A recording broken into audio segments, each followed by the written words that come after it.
Assalamualaikum warahmatullahi wabarakatuh. Nama saya Muhammad Zulfi Aditya Saputra dari kelas 2D3 Elektronika A, NRP 2120 5019.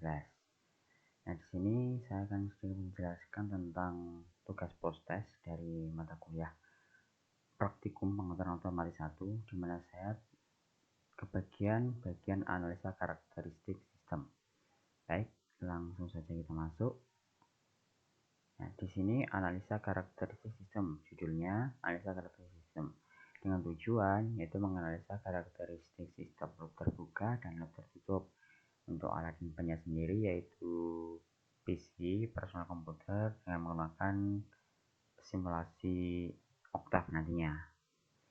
Nah, di sini untuk yang kita simulasikan nanti yaitu sebentar bergerak, simulasi seperti yang ada di bawah ini. Lalu yang kedua nanti dengan ketentuan yang ada di bawah ini.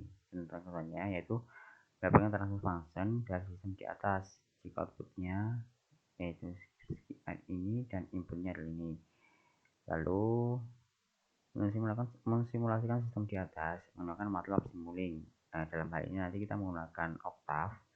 Lalu berikan input step dan jelaskan respon output yang didapatkan. Kemudian konfigurasikan sistem di atas menjadi closed loop dan tambahkan gain sekitar 100 seperti blok diagram di bawah ini. Kemudian simulasikan dengan memberikan input step dan jelaskan respon output yang didapatkan. Menjelaskan perbedaan sistem yang disimulasikan pada langkah nomor 2 dan nomor 3, yaitu perjalanan pertama dan kedua. Lalu yang terakhir, analisa kesimpulan dari fenomena yang diamati pada percobaan. Baik, ini dari laporan yang telah saya susun. Dan di sini untuk pertama tujuan dari laporan saya susun mampu melakukan pemodelan dalam transfer function dan melakukan simulasi. Yang kedua, mampu menjelaskan karakteristik sistem berdasarkan hasil simulasi. Peralatan digunakan personal komputer. Lalu yang kedua ada aplikasi untuk simulasinya itu nanti kita menggunakan Octave. Nah, di sini dapat sedikit dasar teori. Yang pertama itu sistem loop terbuka. Sistem loop terbuka adalah suatu sistem yang keluarannya tidak mempunyai pengaruh terhadap aksi kontrol. Artinya, sistem kontrol terbuka keluarannya tidak dapat digunakan untuk umpan balik dalam masukan. Dalam suatu sistem kontrol terbuka, keluaran tidak dapat dibandingkan dengan masukan acuan. Jadi, untuk setiap masukan acuan berhubungan dengan operasi tertentu sebagai akibat ketetapan dari sistem tergantung kalibrasi. Dengan adanya gangguan, sistem kontrol terbuka tidak dapat melakukan tugas yang sesuai diharapkan. Sistem kontrol terbuka dapat digunakan hanya jika hubungan antara masukan dan keluaran diketahui dan tidak terdapat gangguan internal maupun eksternal.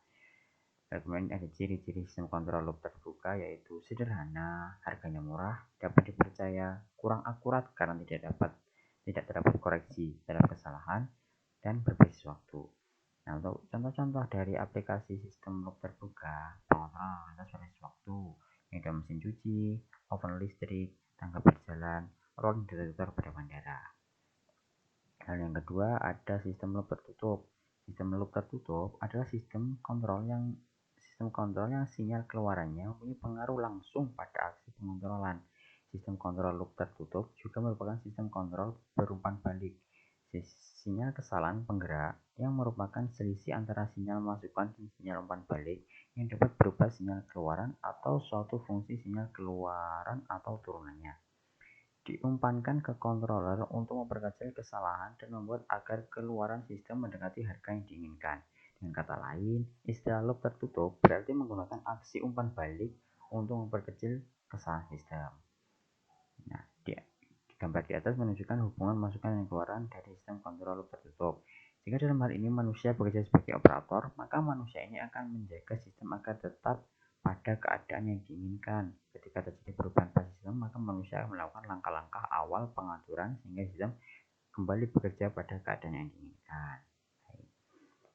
Berikut ini adalah komponen-komponen pada sistem kendali tertutup, yaitu yang pertama ada input. Rangsangan yang diberikan pada sistem kontrol merupakan harga yang diinginkan bagi variabel yang dikontrol selama pengontrolan. Harga ini tidak tergantung pada keluaran sistem. Dan yang kedua ada output, merupakan tanggapan pada sistem kontrol, merupakan harga yang akan dipertahankan bagi variabel yang dikontrol dan merupakan harga yang ditunjukkan oleh alat pencatat. Lalu ada beban, merupakan sistem basis yang akan dikontrol, misalnya mekanis, elektris, hidraulik, maupun pneumatik.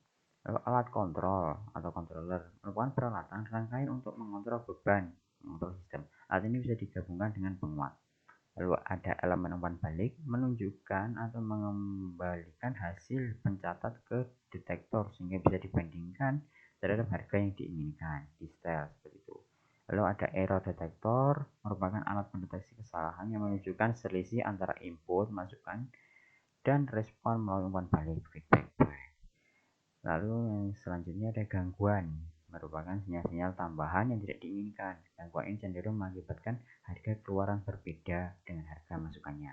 Gangguan ini biasanya disebabkan oleh perubahan beban sistem, misalnya adanya perubahan kondisi lingkungan, getaran, atau penyalanya. Lalu selanjutnya di bawah ini ada beberapa contoh-contoh pengaplikasian sistem dari sistem ini tertutup. Lalu ada servo mekanisme, sistem pengontrol proses, lemari es, pemanasan air otomatis, kendali termostatik, dan AC. Nah, di bawah ini ada sudah terdapat hasil dari percobaan, di mana ini adalah hasil untuk sistem loop terbuka dengan coding yang sudah siap. Lalu ada di sini ada grafik responnya. Di bawahnya ada sistem loop tertutup dengan di bawah ini coding dan ada grafik responnya. Kita bisa melakukannya langsung di Octave. Kita bisa pindah. Baik. Di sini untuk praktikum 7.1 ini merupakan coding untuk sistem loop terbuka. Kita jalankan. Nah, ini untuk responnya sudah keluar. Di sini responnya itu konstan, naik secara konstan, lurus saja. Lalu jika kita lihat untuk yang kedua ini, nah untuk yang kedua ini agak melengkung ke atas.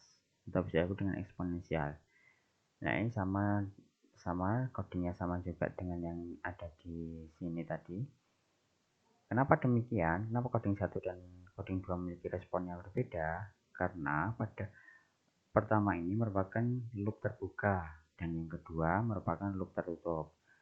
Seperti yang dijelaskan di awal tadi, kalau di loop terbuka tidak terdapat feedback atau umpan balik yang digunakan untuk membandingkan out keluaran dengan keluaran yang diinginkan, sehingga keluarnya itu hanya berdasarkan dengan input dan respon dari sistem tersebut, jadi tidak ada pembandingan. Tetapi jika dengan sistem tertutup ini terdapat pembandingan. Apabila keluarnya belum sesuai dengan hasil yang diinginkan, akan terjadi perbaikan pada sistem tersebut sehingga grafiknya akan berbentuk eksponensial seperti ini. Baik. Nah, di sini ada analisa yang telah saya lakukan. Nah, di sini seperti yang saya katakan tadi, pada sistem loop terbuka ini, sistem tidak memiliki umpan balik atau feedback, sehingga sistem hanya akan mengeluarkan respon berdasarkan dengan input transfer functionnya. Sistem tidak bisa mendeteksi adanya kesalahan terjadi, karenanya respon ditujukan oleh grafik respon menunjukkan grafik yang konstan tanpa adanya gangguan. Jadi grafiknya itu konstan naik terus, seperti penguatannya konstan gitu, sehingga tidak ada gangguan karena ya tidak ada pembandingan dengan hasil yang diinginkan dan tidak adanya perbaikan.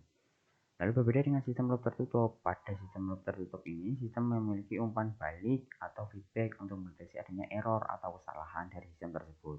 Error tersebut mempengaruhi respon dari sistem dan menimbulkan efek pada grafik. Bentuk grafik menjadi berbentuk sedikit melengkung atau berbentuk eksponensial.